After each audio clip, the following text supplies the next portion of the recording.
दोस्तों, हमारी पृथ्वी का 71% हिस्सा पानी है। जरा सोचिए कि सिर्फ 29% हिस्से पर हमारे सभी कॉन्टिनेंट्स हैं और लोग बसते हैं। और पानी में डूबा हुआ ये इलाका इतना विशाल है जिसकी कल्पना भी हमारी समझ से परे है। तभी तो कभी बर्मुडा ट्रायंगल जैसी थ्योरी सामने आती हैं, तो कभी MH370 जैसे खोए हुए विमान को खोजने में हमें सालों लग जाते हैं। ऐसी ही कहानी टाइटैनिक की भी है। इसके डूबने के 73 सालों तक ये भी पता नहीं चल पाया था कि समुद्र की गहराइयों में टाइटैनिक का जहाज आखिर कहां डूबा। और आज इसके मिलने के 35 साल बाद भी इसे समुद्र से नहीं निकाला जा सका। ये हादसा क्यों, कब और कैसे हुआ, हम उसकी बात आज नहीं करने वाले। लेकिन उस हादसे के बाद उठे कुछ सवाल आज हम जरूर उठाएंगे और कोशिश करेंगे कि उनमें से कुछ का जवाब इस वीडियो के अंत तक हम दे पाएं। नमस्कार और स्वागत है आप सभी का द मिस्टिका लैंड की इस नई वीडियो में। किसी समय अनसिंकेबल कहे जाने वाले रॉयल मेल स्टीमर टाइटैनिक के साथ जो हादसा हुआ था उसके बारे में हम सभी जानते हैं। इस पर बेस्ड हॉलीवुड फिल्म को पूरी दुनिया में सराहा गया। और अगर आपने अभी तक ये ऑस्कर विनर फिल्म नहीं देखी तो जरूर देखें।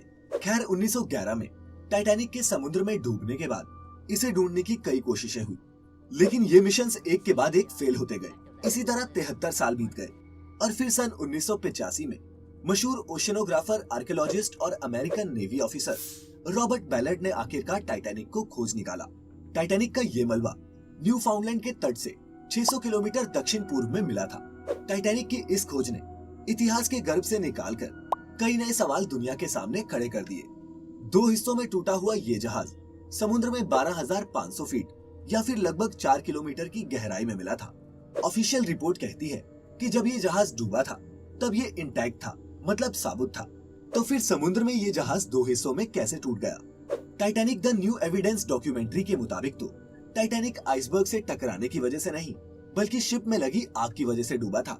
दोस्तों, जब टाइटैनिक मिला तब इसके मलबे से जहाज पर मौजूद मेटल, चीनी मिट्टी के बर्तन, जवाहरात और रेयर वाइन जैसी चीजें तो निकाल ली गई, लेकिन टाइटैनिक शिप को नहीं निकाला गया। उसके मलबे को आज भी पूरी तरह से रिकवर नहीं किया गया है। लेकिन दोस्तों, टाइटैनिक के रहस्यों की गुत्थी भी खुल जाती अगर टाइटैनिक को पानी से निकालकर रिसर्च की जाती। अगर ऐसा हो पाता तो टाइटैनिक और उस हादसे के बारे में और भी कई महत्वपूर्ण जानकारियां हमारे हाथ लगती। लेकिन दोस्तों, टाइटैनिक को निकाला नहीं गया और इस सदी की सबसे रहस्यमयी दुर्घटना का रहस्य आज भी रहस्य ही बना हुआ है।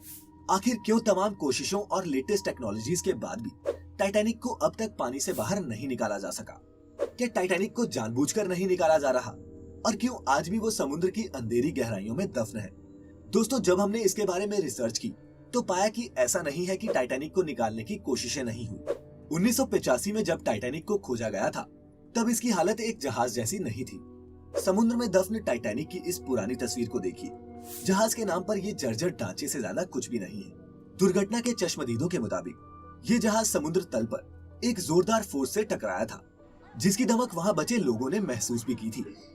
इसीलिए सीधे किसी केबल के जरिए या फिर ट्रेडिशनल तरीके अपनाकर इसे बाहर निकालना संभव नहीं था। ये चाय में ज्यादा टाइम तक डूबे हुए बिस्किट को उठाने जैसा था। ऐसे में सबसे पहला सुझाव ये आया कि सबमरीन और मैग्नेट्स की मदद से टाइटैनिक को बाहर निकाला जाए। मगर इस प्रोजेक्ट के सामने कुछ हर्डल्स भी थे, जिनमें से सबसे पहला था टाइटैनिक का वजन। टाइटैनिक का वजन 1,43,000 टन था और ऊपर से वाटर प्रेशर जो इसके वजन को कई गुना बढ़ा देता। टाइटैनिक 3,750 मीटर की गहराई में मौजूद है। पानी के इतना नीचे वाटर प्रेशर बहुत ही ज्यादा होता है। इतनी गहराई में सिर्फ 1 स्क्वायर सेंटीमीटर हिस्से को निकालने में भी करीब 392 किलोमीटर का फोर्स चाहिए। तब ना तो इतने पावरफुल मैग्नेट्स थे और ना ही इतना वजन सहने वाली सबमरीन्स। 21वीं सदी की शुरुआत तक भी साइंटिस्ट के पास टाइटैनिक को बाहर निकालने का कोई ठोस प्लान नहीं था, मगर वो इसके लिए कुछ अनयूजुअल तरीके सोचने में भी लगे हुए थे। ये तक सुझाव आए कि पिंग पोंग बॉल्स की मदद से टाइटैनिक को बाहर निकाला जाए। जी हाँ, आपने बिल्कुल सही सुना, हम light weight ping pong balls की ही बात कर रहे हैं। कहा गया कि अगर टाइटैनिक को पिंग पोंग बॉल से भर दिया जाए तो शिप को पुश करने में आसानी होगी। मगर सुझाव देने वाले लोगों ने ये नहीं सोचा कि शिप रेक तक पहुंचने में ही ये बॉल्स प्रेशर की वजह से फट जाएंगी। वहीं बैलून्स की मदद से भी टाइटैनिक को बाहर निकालने का एक वियर्ड आइडिया सामने आया। प्लान ये था कि हीलियम से भरे बैलून्स को टाइटैनिक के साथ बांध दिया जाए और फिर वो शिप को अपने आप ऊपर खींच लाएंगे। यानी कि वो बैलून्स को हॉट एयर बैलून की तरह इस्तेमाल करना चाहते थे। लेकिन हवा में बात करना बहुत आसान है, ठीक वैसा ही जैसे उल्टे पुल्टे सुझाव देना। लेकिन जब बात होती है रियलिटी की, तो हमें बहुत से सवालों का सामना करना पड़ता है। उन बैलून्स को अंडर वाटर पंप कैसे किया जाएगा, इसका जवाब किसी के पास नहीं था। बात फिर वहीं आकर अटक गई कि सवाल तो बहुत से हैं, लेकिन जवाब किसी के पास नहीं। इन्हीं तिकड़मों में एक आइडिया ये भी आया कि बर्फ की डेंसिटी पानी की डेंसिटी से कम होती है। यही कारण है कि कॉकटेल्स और ड्रिंक्स में बर्फ पानी की सतह से ऊपर फ्लोट करती है।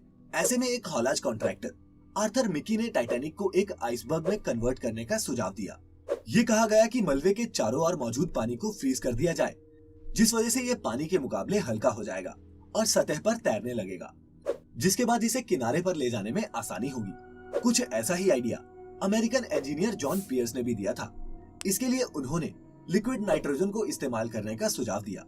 आइडिया तो अच्छा था, लेकिन ब्रिटेन की industrial gas company BOC group के एस्टिमेट के मुताबिक इस प्रोजेक्ट के लिए तकरीबन आधा मिलियन टन लिक्विड नाइट्रोजन की जरूरत पड़ती।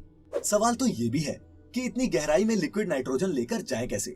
इधर उधर के सभी बिना सिर पैर वाले आइडियाज के बाद एक legendary Soviet ship builder Mikhail Runitzky ने टाइटैनिक को बाहर निकालने के लिए एक विकल्प बताया। मिकेल बहुत ही बेहतरीन सबमरीन डिजाइन करने के लिए जाने जाते थे। उनकी कई सबमरीन वर्ल्ड वॉर्स में हिस्सा भी ले चुकी थी। टाइटैनिक को बाहर निकालने के लिए मिकेल ने अपना प्रोजेक्ट पूरी कैलकुलेशंस के साथ प्लान किया था। उनका कहना था कि टाइटैनिक को बाहर निकालने के लिए सबसे पहले तो उसकी गंदगी को साफ करना होगा। सालों तक समुद्र में जमे होने के कारण उसमें काफी सिल्ट जमी है, जिसे साफ करना बेहद जरूरी है। इसके लिए पावरफुल ऑटोमेटिक हाइड्रो इंस्टॉलेशंस की जरूरत होगी, जो रेक पर मौजूद सिल्ट को वॉश करेंगे। शिप की सफाई के बाद हैवी ड्यूटी केबल्स की मदद से टाइटैनिक को खाली पॉन्टून बोट से अटैच कर दिया जाएगा और ये सारा काम मशीनें ही करेंगी।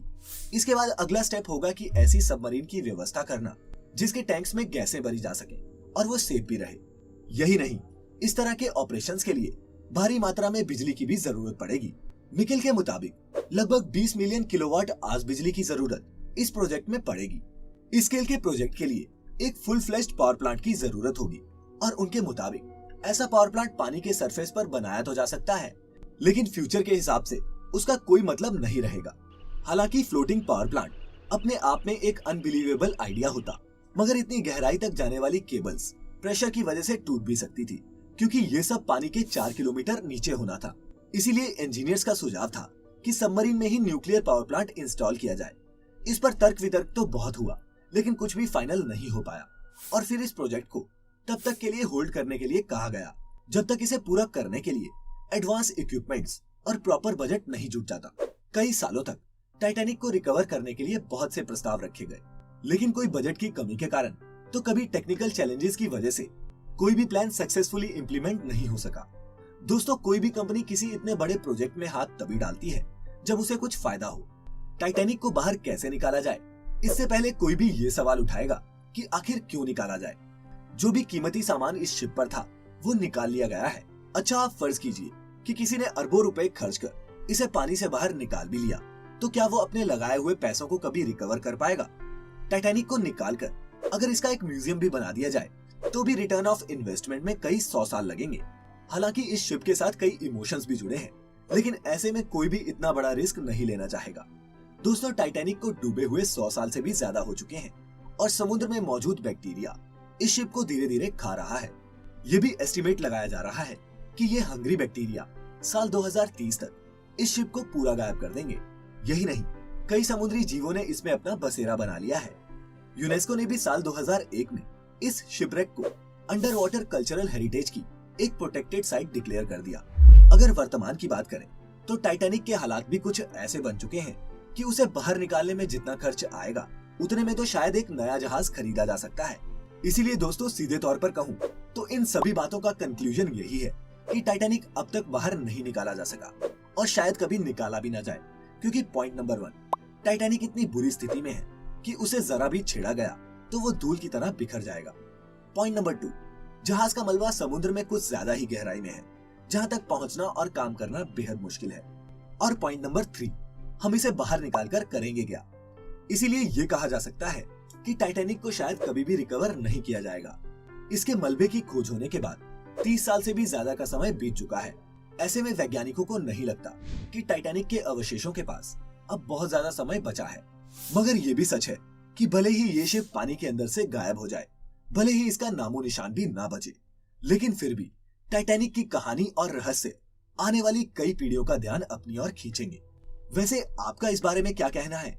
नीचे कमेंट्स के जरिए हमें जरूर बताएं। फिलहाल आज की वीडियो में इतना ही। इंतजार कीजिए हमारी अगली वीडियो का, जब हम आपको लेकर जाएंगे एक और मिस्टीरियस सफर पर। अब हमें इजाजत दीजिए। आपका बहुत बहुत शुक्रिया।